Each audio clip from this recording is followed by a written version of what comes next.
Rob Hockers, Fox Sports. Carson Hocevar didn't throw a lot of other drivers today, and there you are battling him for, you don't know when the cautions come out.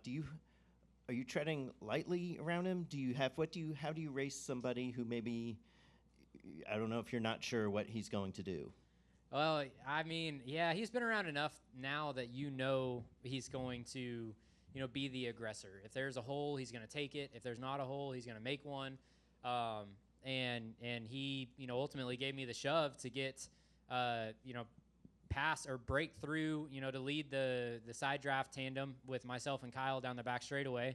And then I didn't realize Kyle had opened up the bottom like he did getting into 3 and allowed Carson to sneak middle of 3 wide. But I was looking in my mirror and I saw them crashing, and I figured that it was a matter of winning the side draft battle to the yellow flag. And I felt like I had it whenever the yellow came out, but that you never know until they make it official. And the last thing that I wanted to do was go out there and let my emotions get to me and feel like I won the race, and then them come back and say I didn't. So, yeah, it was bonkers, that's for sure. Jacob Steelman, Race Face Digital. Christopher, 2 for you first. There you are.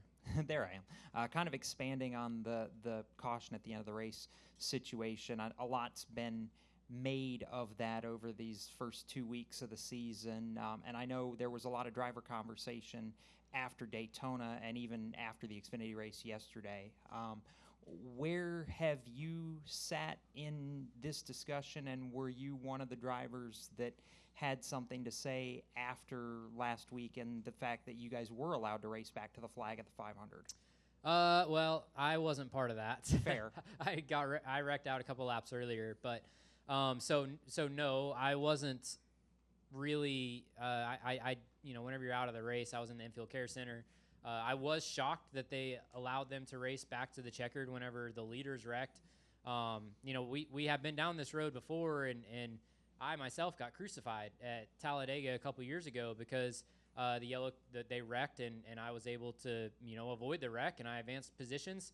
And they were like, okay, well, from now on, whenever the cars wreck on the last lap, the yellow's coming out so that we don't endanger people, and I think it's the right call. So, I think it just stems from the Thursday night duel where Eric Jones and Austin Cindric had that finish.